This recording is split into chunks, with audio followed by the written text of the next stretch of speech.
En Medellín vamos bien. Recuerden el uso del tapabocas cubriendo nariz y boca para disfrutar de manera más segura este evento.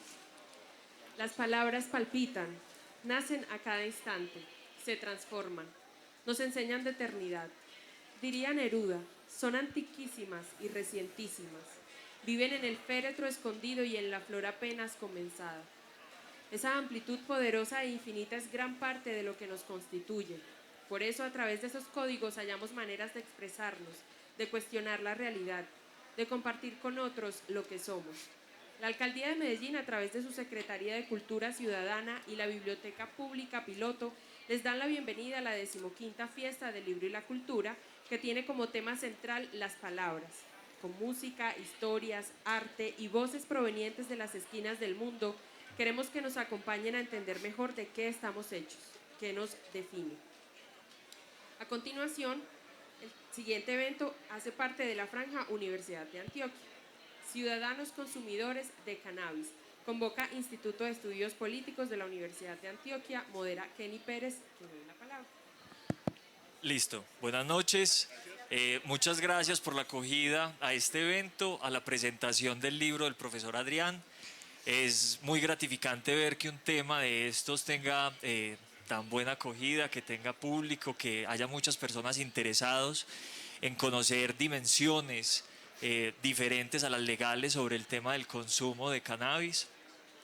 Eh, bueno, como saben, pues estamos en la presentación de este resultado de tesis doctoral, un trabajo bastante juicioso que sale pues a la luz desde el año pasado, pero que afortunadamente logré conocer desde el momento de su presentación en el 2018 y que me ha servido bastante, digamos, en el camino que se recorre en la reivindicación de derechos y en el reconocimiento personal, digamos, en términos de uso de plantas ancestrales y uso de plantas de uso lúdico y recreativo, valga la redundancia. En el día de hoy pues tenemos al profe Adrián Restrepo. El profe es profesional en trabajo social, magíster en estudios políticos y pues realizó su doctorado en ciencias sociales en la Universidad de Antioquia. Trabaja en el Instituto de Estudios Políticos y hace poco coordinó la primera versión del diplomado sobre la planta de cannabis, en la cual participé junto con la profesora Luz Marina. Estuvimos en este diplomado de 110 horas, muy enriquecedor. También tenemos a Pascual Gaviria, muchos de ustedes lo reconocerán, periodista, columnista de El Espectador, abogado sin oficio, como se autodefine. La profe Luz Marina tiene un trabajo también muy interesante con el tema del consumo en la Universidad de Antioquia. Ella es psicóloga con especialización en psicoanálisis, profesora de la Facultad de Artes. Muchos de ustedes reconocerán en la Universidad de Antioquia que el consumo se concentra en la zona de atrás de la cancha, lo que llamamos el aeropuerto, y en parte de la Facultad de Artes.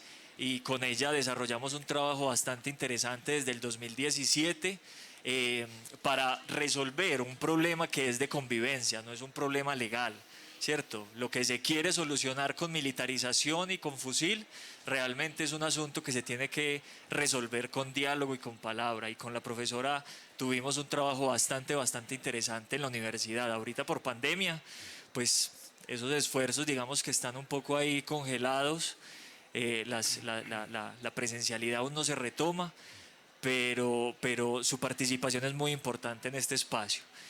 Bueno, pues la idea es conversar sobre el libro. Se supone que aquí todos nos hemos leído el libro y completamente seguro de que así ha sido. Y pues los temas son muy varios y cuando uno piensa como por dónde comenzar, cuál es el tema a abordar, son muchos los asuntos que a mí me gustaría tratar, sobre todo los que me han atravesado más. Han habido muchos espacios, hay muchos espacios en los que uno puede tratar el tema de la legalidad, qué se puede hacer, qué no se puede hacer, qué es una dosis personal, qué es una dosis de aprovisionamiento, una cantidad de cosas, pero este trabajo trasciende esos aspectos meramente jurídicos para meterse, digamos, en esa contienda política que se ha dado entre la ciudadanía y un Estado sordo y ciego que pretende decirnos a todos cómo vivir y qué consumir, ¿cierto? Porque si yo soy consumidor de determinado tipo de drogas, pareciera que soy una persona apta y decorosa, pero cuando decido introducir a mi cuerpo otro tipo de sustancias, parece que me despojaran pues de todo tipo de humanidad. Entonces, el trabajo es bastante interesante y yo comenzaría por preguntarles a los dos invitados, a Pascual y a la profe Luz Marina, ¿cuál sería esa parte del libro que más les llamó la atención, que más les interesó como para introducir la conversación? De pronto la profe Luz Marina quisiera empezar comentando cuál fue esa parte que más le llamó la atención. Gracias, Kevin. Buenas tardes. La profe juiciosa, vea. Juiciosa, muy difícil. Ahorita hablaba con el profesor Adrián y le decía que es un privilegio estar acá, no debería estar ocupando este lugar. Reconozco aquí a personas, por ejemplo tú, que debería estar aquí, pero es una obra muy grande, donde hay una explosión de contenidos y de reflexiones inmensa que debemos poner en conversación, que debemos poner en discusión en todos los estamentos. Muchas cosas me llaman la atención. Una, en principio, profesor Adrián, donde se hace, por ejemplo, una réplica a lo que sería la pulsión de muerte, ¿sí? Desde el punto de vista freudiano. Una de sus máximas premisas y que desarrolló pues a lo largo y que se convertiría para muchos de los actuales psicoanalistas, expertos en Freud, digamos, en una de sus grandes producciones. Pero usted va cerrando para producir al final el derecho de uno a decidir su muerte. Y creo que todos en la carrera de la vida vamos decidiendo de qué manera morir. Unos porque lo hacemos a través del consumo intensivo de ciertas drogas, por ejemplo, esta sustancia. Otros porque lo hacemos a través del tinto, del cigarrillo, de los licores. Otros porque reconocemos que hay formas mucho más agresivas de ir muriendo. Por ejemplo, el licor, que no está penalizado de la manera que sí está penalizado esta, que además es un objeto precioso, un objeto sagrado. Entonces me llama la atención mucho cómo empieza planteándose y cómo lo va resolviendo en términos de derechos a elegir cómo morir. ¿Por qué se da esa transición? Yo preguntaría, por ejemplo, profesor Adrián. Bueno, escuchamos a Pascual Sí, primero. sí. Pues a mí hay una parte que me parece muy interesante y es el tema del activismo. Ese activismo que se da con esas primeras marchas canábicas. Y yo creo que ese tema del activismo canábico es un tema que va y viene, ¿no? Así como la sociedad en un momento mira un consumo de una forma, eso tiene ciertos vaivenes. Yo creo que con la marihuana ha pasado un poco así. Por momentos ha tenido gran atención de la sociedad, por momentos ha pasado un poco desapercibida y eso regresa según los medios lo traten, creo yo, regresa según el Estado lo trate, regresa según esa narrativa de Estado y medios de comunicación, pero creo que esas marchas canábicas y que se dé en Medellín esa primera iniciativa y que el libro lo retrate de una manera, digamos, muy clara, periodística si se quiere, también en lo sociológico un poco, muestra la necesidad de las personas de portarse también como adultos, de no admitir que el Estado nos tenga esa especie de tutela, que el Estado quiera poner ese tutelaje permanente, sino que nosotros tenemos que asumir un asunto personal, un asunto como adultos y ser capaces de verlo de esa manera. Yo creo que mirar esa primera marcha en la que van muy pocas personas, en la que incluso al llegar ver esa cantidad de policías dicen, no, aquí nos pusieron de carnada, ¿qué va a pasar aquí? Y creo que ese escenario en Medellín es importante que la ciudad haya dado ese paso y he participado en algunas de esas marchas y creo que lo que se vive ahí es muy distinto. Después de que vos tenés a la policía con la orden de detener, de destruir la dosis mínima y después tenés a los policías cuidando esa marcha. Yo creo que yo le preguntaba una vez a un policía, bueno, ¿y a vos cómo te parece la marcha canábica? Me dice, no, esta es la marcha más tranquila que tenemos en todo el año, aquí no pasa nada, van muy concentrados. Eso sí, se demora mucho, es como un poquito lenta la marcha, no avanza. Pero yo creo que ese tema de activismo es muy bacano, como la lucha que se da ahí, la lucha que se da desde el principio, una lucha descorazonadora en un comienzo, pero que va creciendo y que habla un poco de esa necesidad de salir de ese closet canábico, ¿no? De ser capaces de asumir el consumo, de decirlo no solamente frente al público, hay que decirlo frente a las familias, frente a los hijos. Yo tengo una hija de 14 años y ella sabe exactamente de qué se trata y sabe que es un bareto y sabe cuáles son sus consecuencias. Entonces yo creo que esa necesidad que la empuja un poco ese activismo. Eso me parece una parte clave en el libro. Perdón, yo quiero agregar otra cosa. A mí me parece dramático que haya que empezar con el título Ciudadanos consumidores de cannabis. Ciudadano. Tener que hacer una lucha por el reconocimiento de que se es un ciudadano. Eso me parece dramático. Es decir, es hasta qué punto hemos despojado a alguien que ha hecho una elección tan legítima como la que hacemos en cualquier ámbito de la vida y lo hemos despojado de su condición de sujeto de derechos. Eso para mí es clave en este trabajo. Sí, en efecto, profe Luz Marina. Pues bueno, no, primero buenas noches. Muy complacido de estar acá y por supuesto acompañado porque los libros son para dialogar. Y un tema de estos, con mayor razón que logre llegar a este lugar como ha llegado Spomedewi, que también eso ha costado mucho. Me hace recordar otras historias similares como ha sido el lugar del rock en la ciudad y en el país, de los márgenes y las cloacas al centro, a los escenarios principales, pero eso ha sido procesos de muchos años.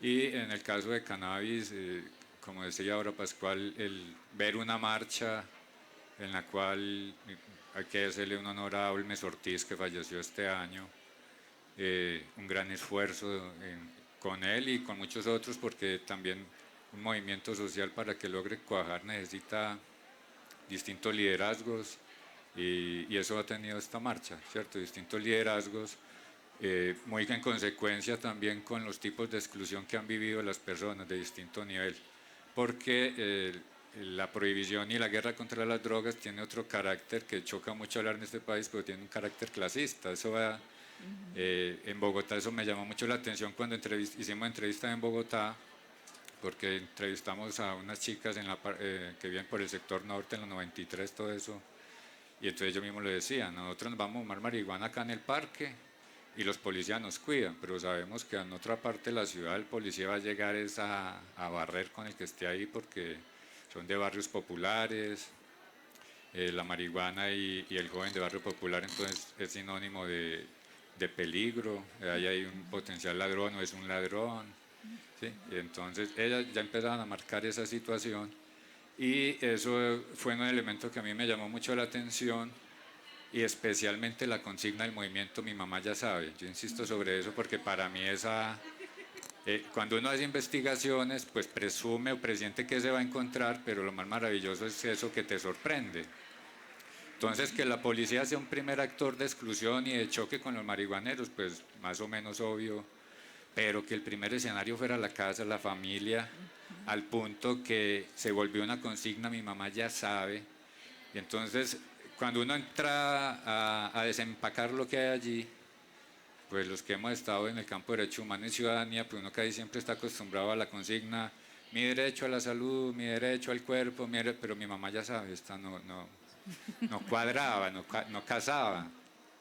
Entonces, al profundizar en las entrevistas, lo que empiezan a señalar es que el nivel de exclusión que se va generando en la casa, al punto de que hay chicos que los echan de la casa porque empiezan a consumir marihuana, eso es el mal ejemplo, eso no se puede seguir acá, eso no se puede dejar pelechar, y por esa vía se empieza a generar un fenómeno que es muy llamativo, que es la indigencia y el indigente, porque también va sobre esa idea que el que consume marihuana es la puerta de entrada a la indigencia y ya pase por el río Medellín para que vea dónde va a terminar si prende uno.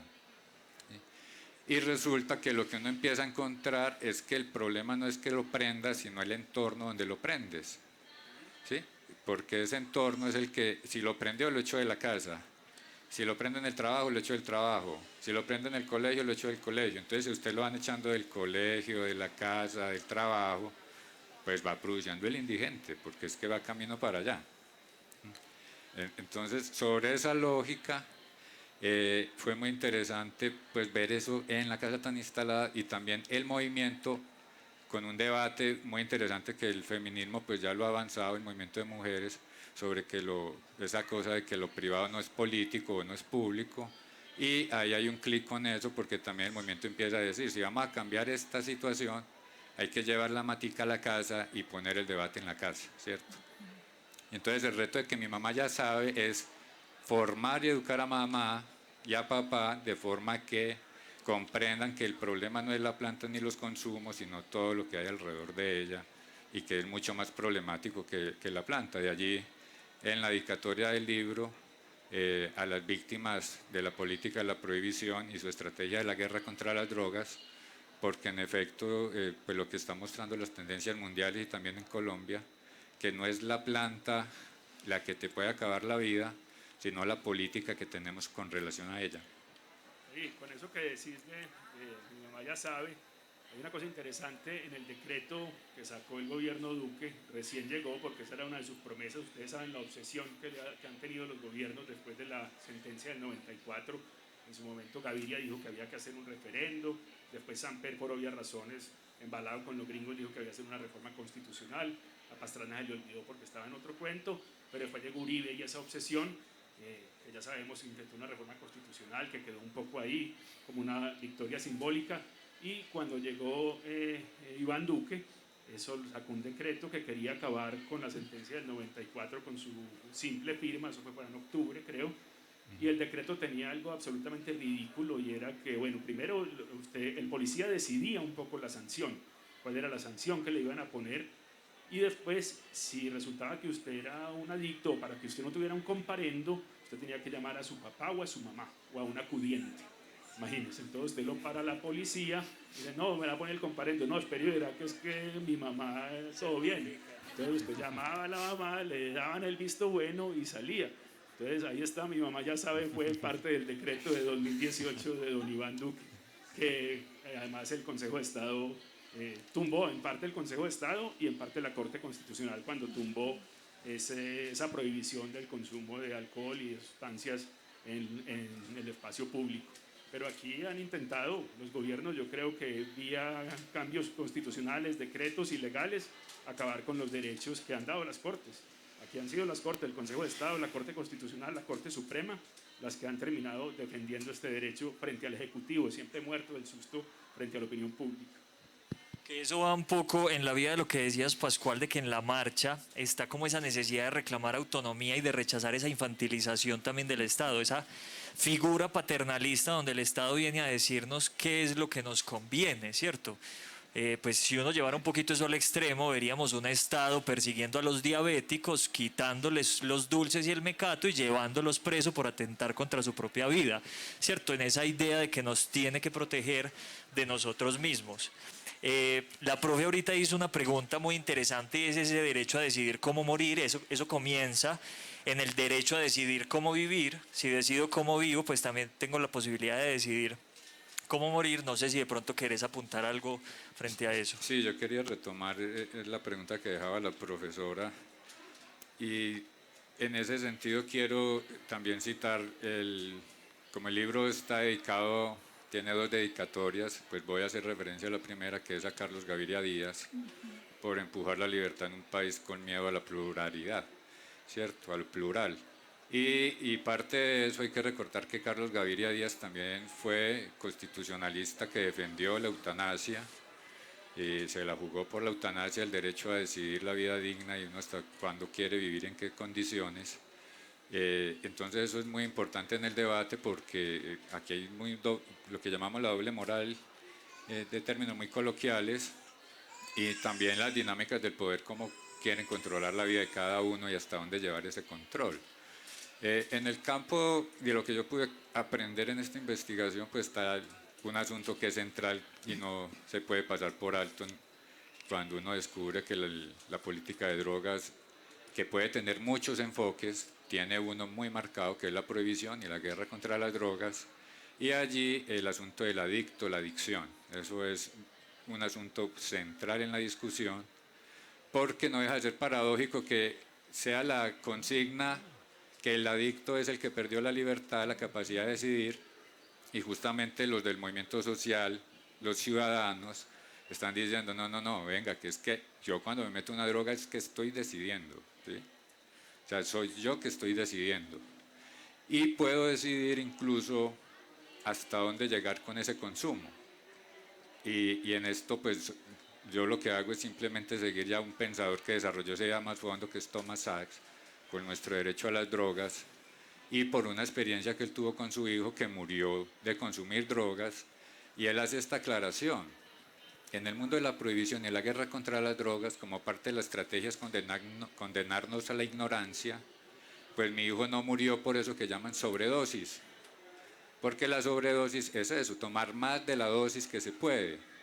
Y entonces cuando se hacen los estudios, y en estos casos pues se establece la causa de la muerte, pues lo que aparece es que en ningún momento o en algunos momentos no es que usted tomó más de lo debido, sino que tomó lo indebido, es decir, una pésima droga.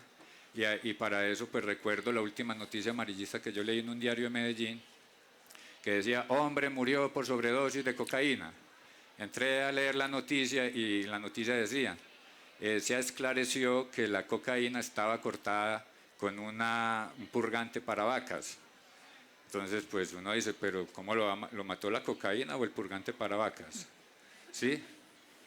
Entonces, no, en ese caso, no lo mató la sobredosis, o sea, no tomó más sino que tomó una cosa que no era la debida y que justamente por eso murió. Entonces, Tomás empieza a aclarar que en el marco de la prohibición, el margen de autonomía incluso para eso es muy reducido porque posiblemente usted, haciendo un tipo de consumo que no está buscando la muerte, termine muerto porque le alteraron la sustancia.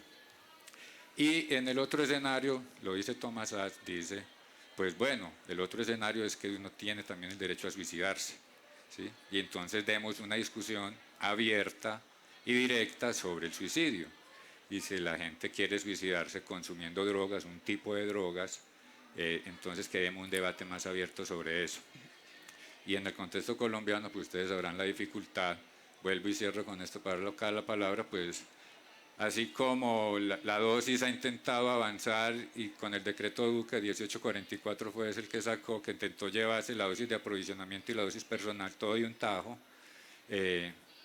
la eutanasia en el país también le ha costado poder avanzar ahí porque creo que se juntan el tema. Hay algo interesante con lo que decís de qué termina matando a la gente en el tema de drogas, y creo que hay un activismo aquí en Colombia que vale la pena reconocer, el de la gente de Acción Técnica Social, de Échele Cabeza, que terminan haciendo los testeos de drogas antes de las fiestas y demás, para que la gente sepa que se va a meter, ¿no?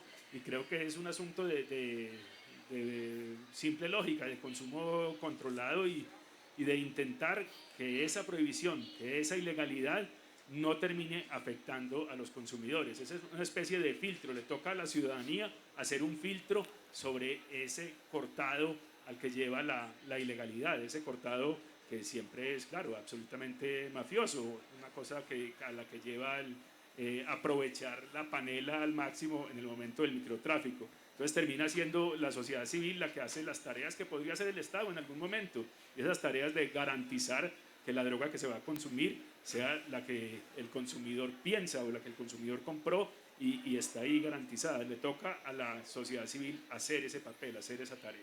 Le toca a la sociedad civil una tarea muy importante que es de orden político. ¿A quiénes pone en esos lugares donde se administran nuestras vidas, nuestras decisiones?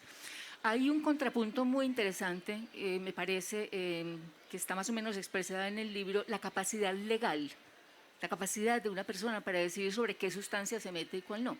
Porque eso me pone en contradicción con la ley 1996 de 2019, que tiene que ver con la capacidad legal, la que borra precisamente lo que será la ley de interdicción, ¿sí? Donde una persona, además es una ley muy fuerte, porque no importa la condición del sujeto, casi que pudiendo estar en estado de coma, tiene la capacidad para decidir sobre aquello que va a hacer con su vida, con su herencia, con su pareja, ¿sí? Pero como una persona en pleno estado de vigilia, de conciencia, con una conciencia plena, con todas sus facultades, no va a poder decidir sobre qué sustancia va a introducir en su cuerpo. Entonces hay una contradicción en el Estado donde eliminan una ley de interdicción y abre la capacidad legal para todo individuo, por más discapacidad que tenga, así esté en un estado de coma, pero elimina la capacidad de decidir de un ciudadano. Y hay una frase muy bella, la marihuana es una sustancia frustrante para el suicida, porque es la que menos riesgos puede presentar entre todas. Así es. Sí, eso quería notar frente a lo que decía el profesor Adrián, que en esa idea de pronto que tenga una persona de acabar con su vida con una sustancia, como lo pudo hacer en su momento Hoffman con el LSD, el cannabis resulta completamente inofensivo para esos fines, ¿cierto? El consumo de cannabis no podría generar muerte por sobredosis.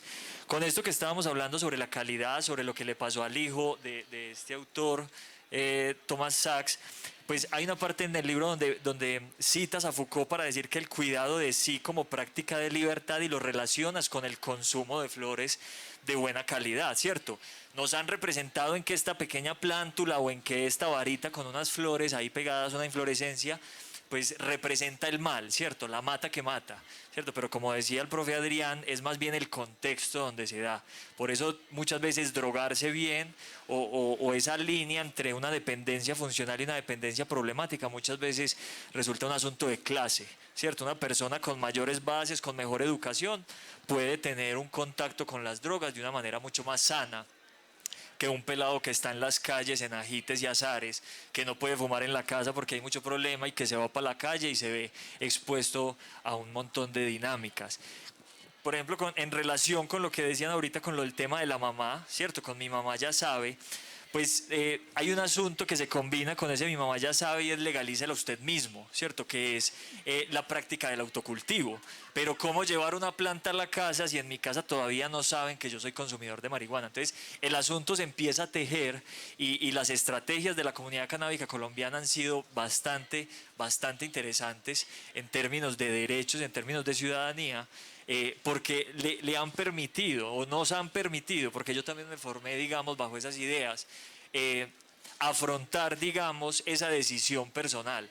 Y lo tengo que decir, pues que con con el libro del profesor Adrián, ya no me dio pena volver a mirar a los ojos así los tuviera rojos, ¿cierto? Porque antes uno cargaba una serie de culpas y de cosas que le habían introducido por esta guerra contra las drogas, pero cuando uno ve las lesiones que se generan esta política prohibicionista y cuando uno se da cuenta que son completamente injustas y hoy en día sí que tenemos posibilidad de identificar eso, ahora es muy difícil que a un pelado de colegio le digamos que la mata que mata cuando él en su celular ve que su estrella de fútbol favorita hace alusión, por ejemplo, al cannabis de uso adulto, ¿cierto? O estamos generándole unas ideas a los muchachos, a los jóvenes, y cuando llegan a la caja del éxito, se encuentran con que en la caja está la edición de la revista Cáñamo, ¿cierto? Que es una revista dedicada a todo el tema de la industria y la cultura del cannabis. Entonces, los discursos no combinan y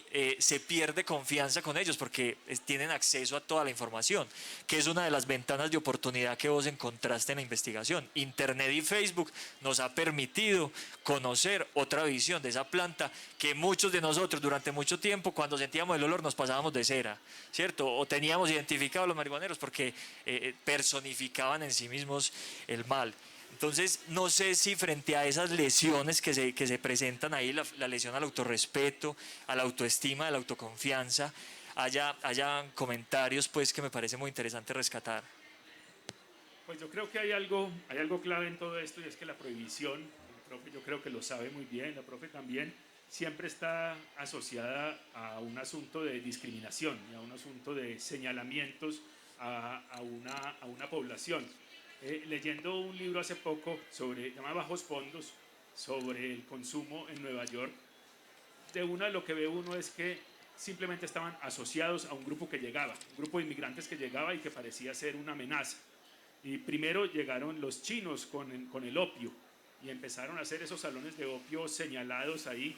Dice incluso que en 10 años los chinos pasaron en Nueva York de 700 a 13.000. Entonces ya era una especie de plaga amarilla que estaba llegando y por supuesto estaba asociado al opio.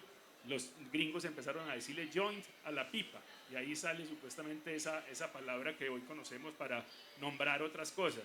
Entonces estaba ese temor, más que a la sustancia, está asociado a una gente que llega y que parece ser una plaga en ese momento.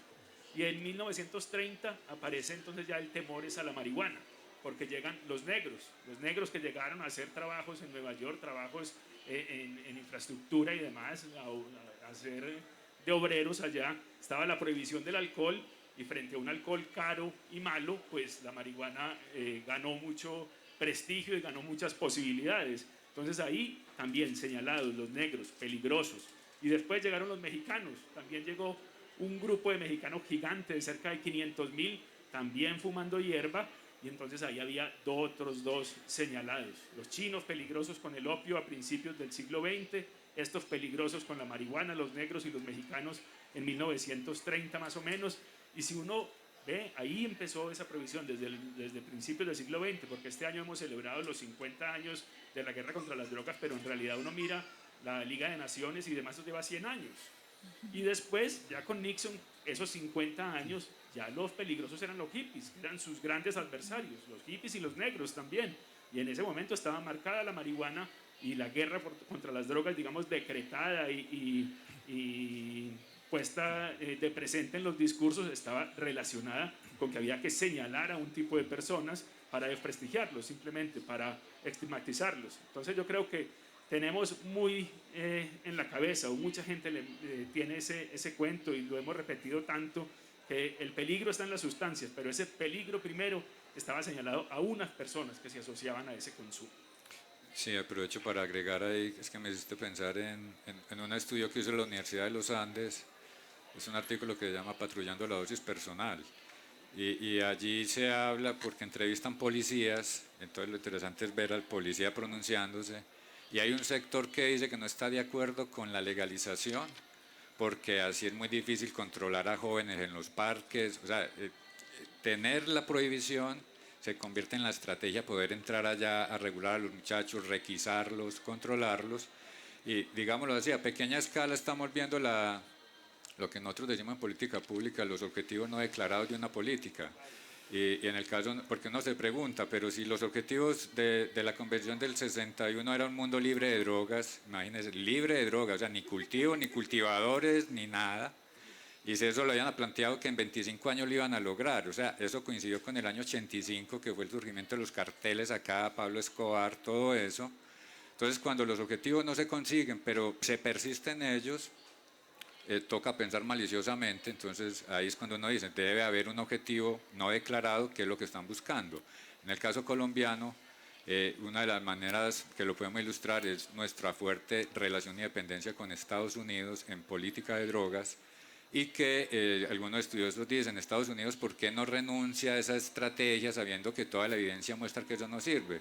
Pues porque se vuelve una estrategia de intervención en muchos países, y de allí el temor, incluido Colombia recientemente estábamos nuevamente temblando por la certificación, o sea, que necesitamos que el país más consumidor de drogas del mundo nos certifique a nosotros que sí estamos luchando contra ellas. Entonces tiene ese tipo, ese es el otro efecto, la otra estrategia es que sirve la política, y eso también escala, porque vuelvo a insistir, la dinámica del poder que tiene esto, pues muchas veces, y en las familias también, lo decíamos recientemente unos días, posiblemente el gran problema del papá y la mamá con el consumo de marihuana a los hijos es que está haciendo una cosa que yo no quiero, ¿sí? Más allá de si eso le va a hacer daño realmente en su cuerpo, en su vida, sino que me está desobedeciendo, y resulta que aquí la autoridad soy yo, aquí mando yo.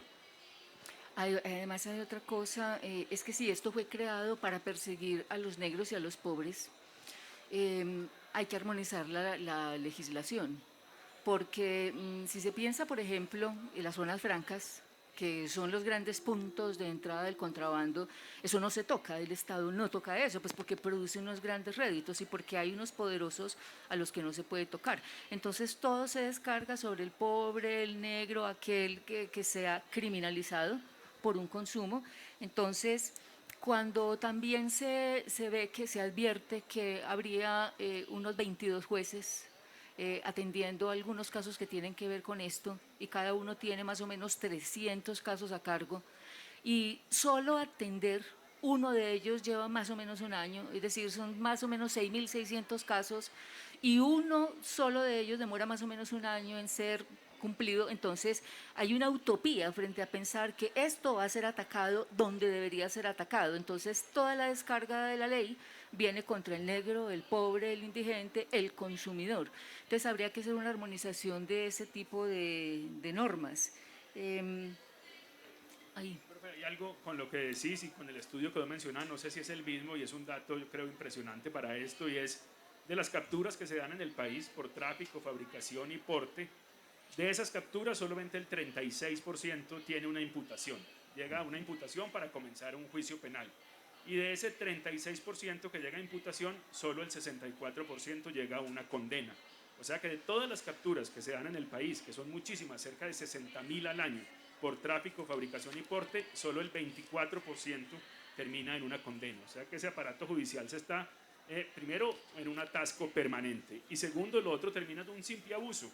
Un abuso policial que te lleva, te deja unos días allá, después se dan cuenta que ahí no hay nada y simplemente sale. Pero es ese control y ese abuso que sabemos que es absolutamente discrecional de los policías y que sabemos hacia quién apunta, con lo que decís de la pelada del Parque de la 93 y demás. Uno ve bajando por la 10, hay veces hacen requisa para la gente que va para el metro. A las 5, desde las 5 hasta las 7 de la noche, pues eso es un río de gente que baja hacia el metro por la calle 10 a la estación Poblado. A veces están las requisas ahí y usted ve el filtro de los policías. Yo una vez otra vez los vi ahí y me quedé parado en la acera del frente, no había fumado, y veía a quienes paraban y a quienes no. Y uno ve el filtro de los policías, usted lo ve directamente, a quién es la persona que ellos eligen para la requisa, para la cédula y demás. Y eso pasa exactamente con la marihuana, es que es una posibilidad discrecional de la policía y es un filtro absoluto. A lo que decir, les da esa posibilidad de controlar a esos jóvenes, que además en estas detenciones de las que hablamos, el 55% son menores de 24 años.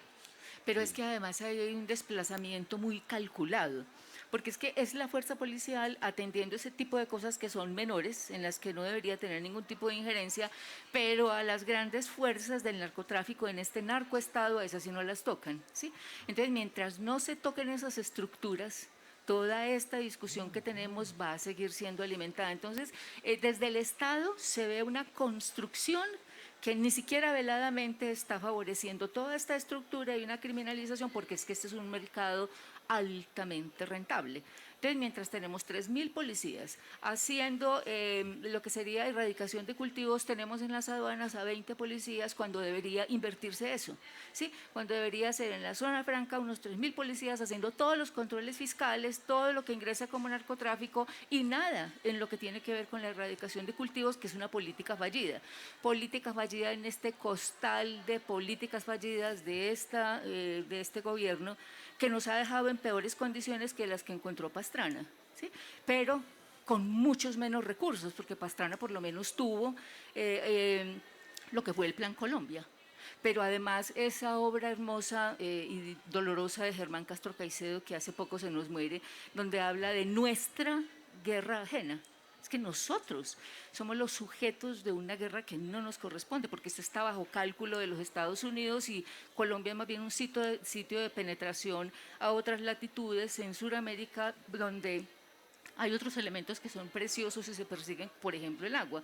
Entonces, aquí hay unos distractores muy importantes que tienen que ver con el consumo de la marihuana y es una desviación de intereses realmente. Sí, a propósito de lo que señala la profesora, pues, es que el negocio del narcotráfico es muy rentable económicamente, pero también es excesivamente rentable políticamente. Por eso el presidente sacó el 1844, porque en campaña dijo, vamos a echar para atrás con esto que... Pues eran dos cosas, ¿no? Primero la fumigación, que pasaron 3 años y no han podido fumigar una sola y ni van a poder. Ni va a poder. Y lo otro era la dosis personal, esos eran los dos caballitos de batalla políticos con un rendimiento tremendo. Que ya se advertía que no iba a avanzar porque ahora Pascual lo señaló, por fortuna aquí las cortes han sido contramayoritarias en esas cosas y entonces han sostenido el derecho de las minorías, porque ese es otro asunto con el consumo. Cuando dicen Colombia está llena de coca, hay una epidemia de enfermos, uno pide estadísticas, no llega al 5% de la población mundial, y estoy exagerando, es menos. En Colombia el dato oficial estamos alrededor de 1.700.000 o 2 millones de consumidores, la mayoría de marihuana, sobre 50 millones de colombianos, vayan sacando proporción. Entonces uno dice, pero si no es tanta gente, ¿por qué esto lo muestran tan grande? La epidemia del opio, porque en eso están en Estados Unidos, epidemia, pues hacen crecer y resulta que es que justamente parte de las estrategias políticas es, si usted hace crecer o genera un gran problema y soy yo la solución, pues la magnitud también de los beneficios van en esa clave. Entonces la rentabilidad política, nosotros lo llamamos en la teoría, y aquí los abogados saben más de eso, el populismo punitivo, esa idea de prometer mano dura, sanciones fuertes, vamos a acabar con eso, vamos a erradicarlo, y fuera de eso la renta moral y política con el asunto de los niños y las niñas, ¿cierto? Porque eso pues le sacan de lo lindo, hay que salvar a los niños, a las niñas, hay que salvar a los jóvenes, y hay que salvarlos y salvarlos, y sobre la idea de que se pueden salvar y por esos medios pues siguen rentando en las urnas. Profe, si fueran tan importantes los niños y los jóvenes en todo este tema, si esa preocupación fuera de verdad cierta, harían mucho más seguidos los estudios de consumo. Uno ve un estudio de consumo de jóvenes entre 15 y 24 años, si no estoy mal, y se hizo en Colombia hace como 6, 7 años. Y no hemos visto otro estudio más. Y yo digo, pero no es tanta la preocupación. ¿Cómo tenemos un termómetro cierto para poder hablar de estos temas? Si hay una preocupación que simplemente se va en el tema de policía, de la requisa, de cambiar el código penal, de intentar que no haya una posibilidad de decisión de los adultos. Si hubiera esa preocupación, tendríamos cada 2 años, cada 3 años, una actualización de ese estudio de consumo entre jóvenes de 15 y 24 años. Que si no estoy mal, hay que buscarlo bien, pero si no estoy mal, cuando usted les pregunta si consumieron alguna droga en el último mes, eso dicen que sí, cerca del 2 o el 3%. O sea que hay mucho donde dedicarse a esos jóvenes que están consumiendo a esa edad e intentar hacer algo ahí, pero necesitamos medidores y medidores actualizados. O sea que esa preocupación se da en los policías y no se da en mirar eso de una manera técnica, si se quiere, científica, médica. Por eso la importancia de iniciativas ciudadanas como la que mencionabas ahorita, la de ATS y Échele Cabeza, y de otros actores que también han emergido, digamos, en la política local, como en la Secretaría de Juventud, que se ha intentado también al inicio de la pandemia. Se hizo una encuesta bastante interesante sobre consumo en pandemia, y ese tema del testeo de drogas que también comentaste ahorita, pues también es un proyecto ahí. Desde los funcionarios públicos a veces resulta muy complejo hacerlo, las presiones políticas son muchos, pero también está el papel de la ciudadanía en apoyar ese tipo de iniciativas, sea de la sociedad civil, de organizaciones, corporaciones o de funcionarios pues que se metan en la puja por hacer este tipo de propuestas pues. Dentro de lo que les escucho pues ahorita pensando aquí en una parte de la tesis del profe que dice que para reconocer la pluralidad de estilos de vida también conlleva reconocer una diversidad de mercancías que logran concretar los bienes o servicios en disputa. Un poco una idea como que el mercado me permitiría garantizar derechos. Cuando pedimos de alguna manera legalización, regularización de un mercado, pues lo que estamos pidiendo es que todo un sector informal transite hacia la formalización, un sector económico, social, para poder acceder, por ejemplo, a sustancias de calidad, porque a todos no nos queda igual de fácil autocultivar, que es como la propuesta que tanto se ha traído, pero que no es posible para todo el mundo. ¿Será que entonces la propuesta sí es generar un mercado o esa otra idea que existe y que es muy defendida sobre la liberalización de la sustancia? ¿Será algo posible, será algo plausible o es más bien una idea un poco lejana? ¿Qué pensarán? Pues en el marco de la investigación, realmente lo que yo hago es describir esas tendencias, porque el movimiento canábico tiene esas tendencias, y de allí que por eso en el libro yo no me atrevo a hablar de antiprohibicionistas, porque esa es una cosa que fue también muy sorprendente en la investigación, y es que yo defiendo mi marihuana, pero señalo al que consume cocaína, porque este sí se está metiendo químicos, este mete... Peores orgánicos, ya. Entonces, se crean también unas escalas de discriminación allí, ¿cierto? Entonces, no es por esa vía, no podemos decir de entrada que es que el movimiento canábico es antiprohibicionista, porque realmente no lo es. A mi modo de ver, tiene una serie de tendencias, y en las tendencias uno encuentra eso, que hay un sector, en el término más político, anarquista, ¿cierto? No peyorativo, no políticamente hablando, anarquista, que dice yo no necesito al Estado por medio, ni que me meta, ni me lo ponga, no, déjeme solo. ¿Sí? Los seres humanos somos bastante inteligentes, yo resuelvo la vida, a mí no me va a orientar, salga del escenario.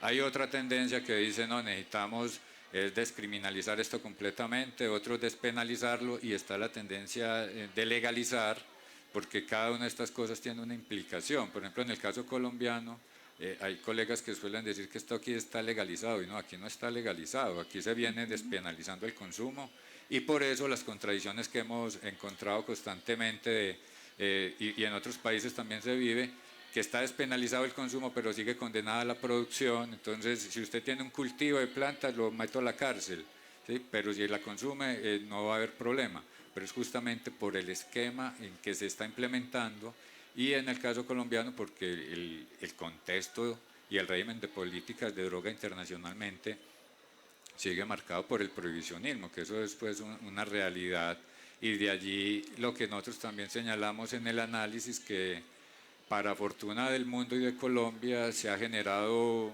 una fisura en el bloque de la prohibición. Por eso podemos hablar de experiencias como Uruguay, Canadá, México, una serie de estados de Estados Unidos. Profe, pero es que en Estados Unidos ya la mitad de la gente puede conseguir marihuana para uso recreativo de manera legal. Y hace 6 meses yo vi una noticia en Colombia hablando de la DEA y un decomiso de marihuana. Uno dice, en Estados Unidos la mitad de sus ciudadanos pueden comprar de manera legal la marihuana y nosotros tenemos la DEA todavía trabajando en temas de decomisos de marihuana aquí. Una cosa, un tutelaje que ya no es, no da rabia, digamos, por un asunto imperialista, sino que ya resulta ridículo, ¿no? Y pronto fumarán flor colombiana, porque además ya se aprobó la exportación de flor seca, entonces en algún momento probarán nuestras flores, pero aquí se nos es prohibido. Yo quería preguntarle al profe, atreverme aquí a preguntarle, y es, después de 25 años largos, 27 años de la sentencia del 94, ¿qué crees que ha cambiado para los consumidores? ¿Qué tanto ha cambiado? Y también de percepción ciudadana. Sí, pues mira, es casi el balance de la Constitución también, porque eso es muy importante, porque la posibilidad de la sentencia C221 del 94 pasó porque teníamos otra Constitución y el carácter de la participación, los derechos y el derecho de las minorías, porque ese paquete va completo y eso ha sido muy importante. Es un parteaguas en la historia del país y es muy llamativo porque cuando uno lee la sentencia, lo que se cambia son, si no me falla la memoria, 2 articulitos, como dirían por ahí cierto personaje, 2 articulitos del Estatuto Nacional de Estupefacientes. El resto sigue intacto. Por eso les decía ahora de que hablar de legalización tiene sus implicaciones. El resto sigue intacto, o sea, el resto sigue siendo prohibicionismo y guerra contra las drogas. Entonces, esa sentencia pues marca un antes y un después, porque creo yo que entre otras cosas el gran mérito es que nos pone a hablar del tema y con implicaciones que el mismo Estatuto Nacional de Estupefacientes, y hay que advertirlo y más en estos escenarios, no estamos haciendo apología a las drogas porque eso está penalizado, da cárcel, ¿sí? Está ahí, lo pueden encontrar en un artículo, da cárcel, ¿sí? Es ser apología. Entonces, ¿qué es ser apología? Pues en principio sería decirle a todo el mundo no hay nada mejor para la vida que consumir marihuana. Vengan, arranquen todos, los cogió la tarde, ¿cierto? Eso sería. Pero en el marco de la prohibición y de los ejercicios de poder, eso ha servido es para prohibir hablar del tema, ¿sí? Y ayer que un colega y apreciado amigo presentó un libro acá que dice, si no tergiverso, en esta familia sí se habla de política, religión y fútbol, que es del profe Gonzalo Medina, pues justamente habría que agregarle, también se habla de drogas, porque ese es otro tema vetado en la casa, ¿cierto? No se puede hablar de drogas. Y cuando se habla de drogas, pues son las drogas del papá, las drogas legales, entonces se puede hablar de aguardiente, de ron, que queda más guayabo, que queda menos guayabo, pero marihuana aquí no se puede hablar, cocaína sí que menos, las otras están prohibidas. Bueno, a 10 minutos de finalizar quisiéramos preguntarles pues, si alguien tiene algún tipo de intervención, algún tipo de pregunta. El compañero podría intervenir, no sé si con micrófono. A ver, buenas noches, muchas gracias por compartir. A mí me parece que hay cierta relación entre el regionalismo y el consumo de marihuana. Me he encontrado con personas de diferentes regiones, inclusive de diferentes países, y me confiesan que se sienten muy seguros y muy tranquilos consumiendo marihuana en Medellín, por ejemplo, especialmente gente de Bogotá, y cómo la policía aquí tal vez es menos cansona que en Bogotá al momento de fumarse un bareto, diciéndolo pues mal. Además, cuando por ejemplo los paisas viajamos a la costa, lo primero que nos ofrecen los vendedores de gorritas y gafas es marihuana. A veces uno no tiene que hablar y saben que uno es paisa, yo no sé por qué, cómo, pero ellos saben, porque ya te están ofreciendo para consumirla. Y también tengo muchos casos de personas que nunca han estado en la Universidad de Antioquia y ya saben qué es el aeropuerto. Entonces, no sé qué quieren opinar sobre eso. No sé si tal vez hay alguna herencia con el tema del cártel de Medellín, que también, digamos, eso representó como el consumo de drogas podía ampliarse, aunque realmente el cártel lo que hacía era exportar. Pero dicen que Pablo Escobar era súper marihuanero y que nunca consumió cocaína. Muchas gracias. Ok. Si en Colombia hubiera si hay una regulación del cannabis, yo creo que Medellín sería la ciudad piloto por Yo creo todo que eso. está lo de las marchas, ¿no? Sí. Lo de la marcha, ese primer activismo que nazca aquí, yo creo que dice algo.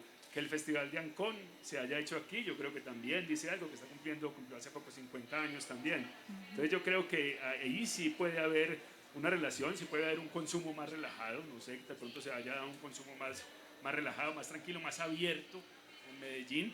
Y lo otro que decís con respecto a Bogotá, yo creo que es la actitud también de la policía, porque los policías en Bogotá son cosas serias. Usted medio les dice algo, casi que si le pregunta una dirección ya tiene un comparendo. O sea que también yo creo que hay una manera más tranquila pues, uno lo puede decir tristemente, de enfrentar al ciudadano cuando tenés un encuentro con un policía. Pero creo que hay un asunto de consumo que puede haber sido más abierto en Medellín. No sé, profe, usted sabe más que nosotros. Pues mira, en otro estudio que sacó el Centro Nacional, ok, Y allí no, también. porque la relación en Antioquia es 3-1. ¿En qué sentido? Casi que todas las drogas, mientras en el resto del país se toma una botella de aguardiente, aquí nos chupamos 3, ¿sí? Y así por el estilo. Luego, si no me falla la memoria, nos va superando en ciertas drogas como el consumo de heroína, Pereira. Y de hecho allá hay una serie de estudios por ese tipo de consumo en Pereira. Pero entonces esta región del eje cafetero, Antioquia, en efecto es donde más se consumen drogas. Y en el caso del movimiento canábico, pues en efecto aquí en Medellín arranca fuerte, y los que empiezan también a sumarse y articularse es justamente la gente de Manizales, Pereira, Quindío, ya luego también Bogotá, que Bogotá ha salido, pero bueno, ya hay más dificultades para lograr tener eso más masivo, aunque lo vienen haciendo por supuesto, enfrentando también persecución porque el ESMAD les ha pasado factura, en Pereira también pasó en un momento. Y eso también se volvió muy atractivo en Medellín porque incluso, no sé en las últimas versiones, pero en las primeras empezó a hacer el tour para venir a la marcha de Medellín, porque era la marcha más grande, más impactante, y a la vez ver la relación con la policía. Así que se empezó a negociar que la policía pues está pero a distancia y que la gente está allí. Y me parece que el otro elemento que juega muy fuerte, nosotros hicimos un documental, nuestro derecho al cannabis, también fue en el marco de la investigación, y en ese documental que está en YouTube, que los invito a ver, arranca con un activista aquí en el parque, se me va el nombre, el parque acá en Belén. Bueno, ahorita lo recordamos, la Villa Urrá, en la villa, y es que llega la policía a hacer un operativo y ese activista confronta a los policías, ¿cierto? Y les pega una confrontada impresionante, y eso lo vienen haciendo una serie de activistas justamente exigiendo derechos. Entonces creo que eso también ha creado un entorno para que acá en la ciudad haya otro tipo de relación, o sea, haya ganado, ¿no? En ese tipo de relación. Con eso no quiero decir que pues, esto sea ya el paraíso, porque sigue las prácticas. Y a propósito de la pregunta de Pascual, que tanto hemos avanzado con la sentencia, pues ha creado ese entorno de que podemos hablar, avanzar, una serie de gobiernos también más o menos abiertos, especialmente Santos en su último periodo, y especialmente, resaltaría yo, lo que ha pasado en el Congreso de la República, que ya estamos viendo proyectos de ley que no solamente permitieron avanzar en la marihuana medicinal, sino que ya vienen insistiendo en el uso adulto, en la marihuana recreativa que llaman unos, y el proyecto que para mí me parece más importante aún todavía, que es el proyecto de legalizar la cocaína y los derivados de la coca, porque para la realidad de nuestro país, si la guerra contra las drogas se alimenta de alguna de las cosas, pues es de la cocaína, ese es un negocio muy fuerte ahí, todo lo que hay alrededor. Entonces, esos proyectos y todo ese entorno que viene cambiando, yo creo que es mucho de lo que queda de la sentencia, pero sin duda, y este gobierno que tenemos nos lo mostró, así como se puede avanzar en derechos, también se puede devolver en derechos, si es que los historiadores nos permiten una expresión tan anacrónica, devolverse. Sí, pero esa es la dinámica y es la contienda de poder. Y por eso mismo el escenario del 2022 sigue siendo un escenario muy interesante, porque la posibilidad de que Colombia avance en tendencias mundiales y como las del vecindario, México está aprovechando una oportunidad de negocios, los derechos y los negocios, porque eso está involucrado. ¿Sí? Es que México apenas acabe de consolidar todo lo que tiene ahí, va a aprovechar los tratados de libre comercio que tiene con Canadá, Estados Unidos y el precio del gramo va a quedar muy por abajo, que lo que está vendiendo, lo que le cuesta llevarlo de Colombia, en fin, eso tiene también una geopolítica del negocio y hay que tenerlo muy presente. Listo, por acá hay otra intervención. Buenas noches, Jorge David Vallejo.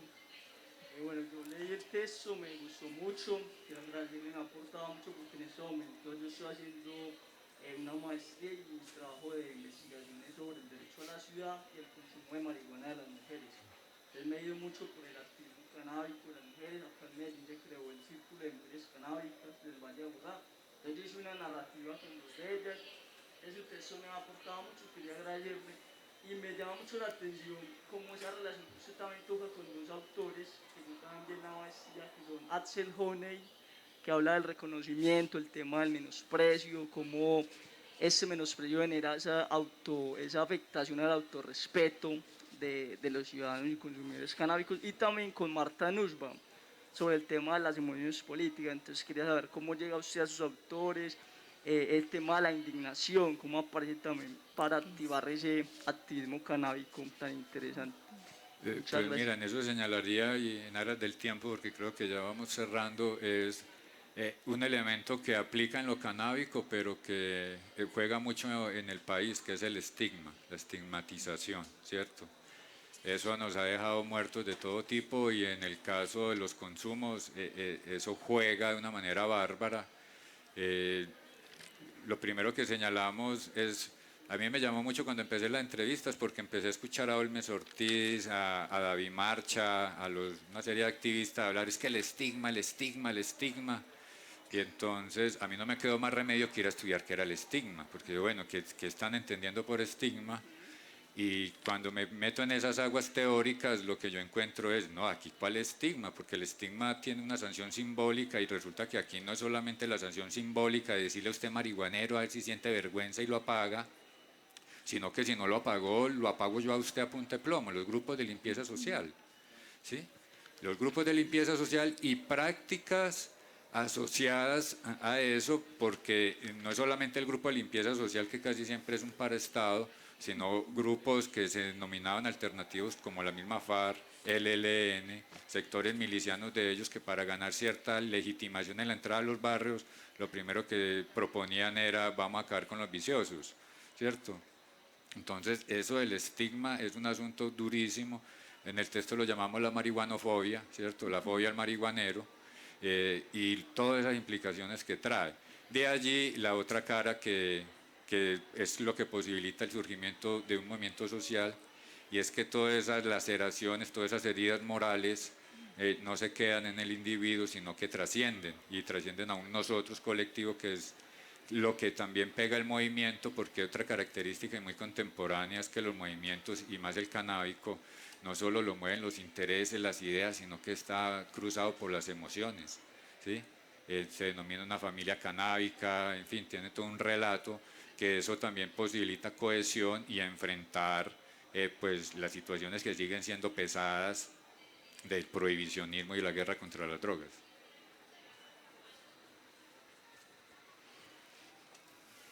Bueno, muy buenas noches. 4 cositas muy puntuales, ¿cierto? Primero, la exaltación.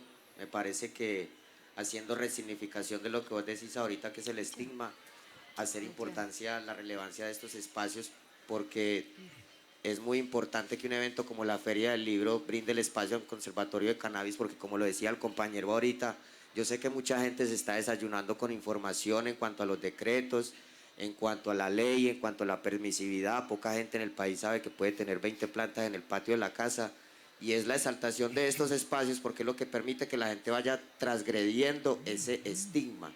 Lo que me lleva a lo segundo, como decía la profesora, ciudadanos consumidores de cannabis. Usted no escucha que la gente le diga, no, eso es un ciudadano consumidor de cannabis. Usted escucha, no, es un marihuanero, y todos sabemos lo que decía la mamá, que el que es marihuanero es ladrón, y el que es ladrón es asesino. Entonces no fume marihuana porque usted va a terminar siendo un ladrón, asesino y violador y todo lo que eso es de ahí para atrás, ¿cierto? Lo que me lleva a lo tercero, conectando con lo que vos decías, que es el estigma de la prohibición. Como lo mencionaban ahora, pocos saben que la prohibición vino de un desocupe de Anslinger en 1930, el que estaba a cargo de la prohibición del alcohol. Cuando ya vieron que era mejor negocio venderlo legal que ilegal, el man se quedó sin trabajo, ya no tenía trabajo en Estados Unidos. Entonces el man, ¿qué hizo? Yo tengo que buscar a quién perseguir, y como era abiertamente reconocido como racista, no encontró más que perseguir a los obreros mexicanos, que eran los que tenían como cultura, fumar porros de cannabis después de largas jornadas laborales en los campos de Estados Unidos. De ahí nació la prohibición.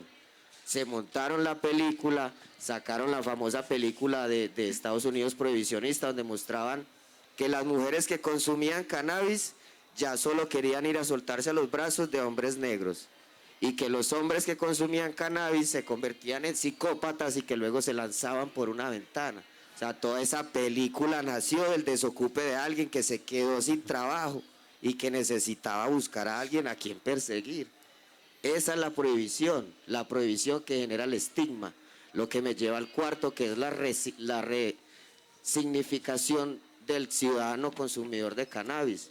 Como lo mencionaban ahora, muchos tuvimos como cultura fumar marihuana en el patio de la universidad, en el parque con los amigos, y echarme las gotas para que no se me enrotaran los ojos rojos, para que en mi casa no se dieran cuenta, porque mi mamá no sabe, mi familia no sabe que yo tengo amigos y que yo consumo cannabis. ¿Por qué no puede saber? Por lo principio, porque el marihuanero es ladrón, porque hay una prohibición y porque todo lo que eso conlleva, ¿cierto? Es importante, por eso quise empezar con eso, con la exaltación de estos espacios, porque yo sé que una cosa es ver un peludo ahí hablando de marihuana, que le gusta la marihuana, otra cosa es ver docentes y periodistas y profesores altamente reconocidos que están investigando sobre el tema y que nos brindan una perspectiva diferente sobre el asunto de la marihuana y el cannabis. Felicitaciones y admiración hacia ustedes. Sí, es que todo se da como en medio de eso, ¿cierto? De la maña y el gusto, pero la gente no comprende lo que hablaban ahora, la libre elección de las drogas. Es que yo no necesito estar enfermo para fumarme un porro, o yo no necesito tener una condición de que me tenga atado a una cama para yo fumarme un porro, lo que están haciendo en Estados Unidos. O sea, vos puedes comprar cannabis y tener en el bolsillo, mira, ve, ahí te lo venden y ahí me estás dejando un impuesto con el que yo estoy trabajando para prevenir a los menores de edad en consumo de drogas, en prevención de riesgos, que a la final eso es lo que va. Porque como vos lo decías ahora, si al Estado y a la legislación le importara la salud de los niños, ¿cierto?, no harían las publicidades y las campañas que hacen en consumo de azúcar, en consumo de gaseosas y en consumo de todas estas sustancias que son más nocivas que un porro de marihuana. No es el asunto de que le importen los niños, es el negocio que hay detrás de eso. Por eso sabemos que en Colombia no hay un impuesto para las gaseosas azucaradas, porque es el negocio, no es la prohibición, no es la salud del pueblo o de los niños, es el negocio que hay detrás de todo esto. Bueno los espacios porque nos abre una perspectiva diferente sobre todo el cannabis. Listo, agradezco mucho la intervención de Elkin, de los otros dos compañeros. Pues voy a cerrar aquí diciendo que ese estigma, esa inhabilidad o ese descrédito en el que hemos participado, del que hemos sufrido, como dice la tesis del profesor Adrián, es una marca moral que reduce al individuo a ese comportamiento reprochado. El marihuanero aquel, como si ese marihuanero no tuviera otras facetas y no tuviera otros dentro de su estilo de vida, no desarrollar otras actividades que también también es importante mencionar.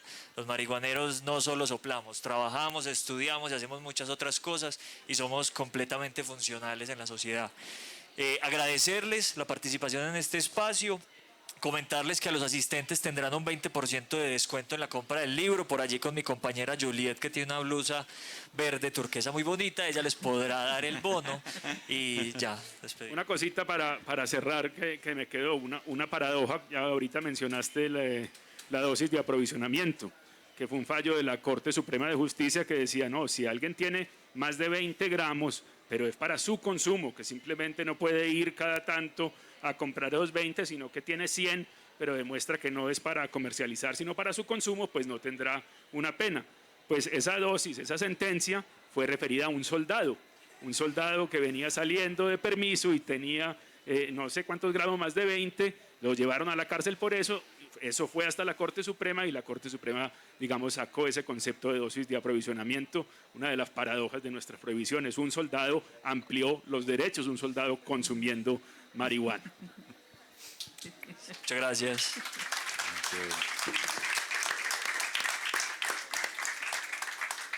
Agradecemos su presencia en esta actividad y los invitamos a recorrer los demás espacios de la fiesta.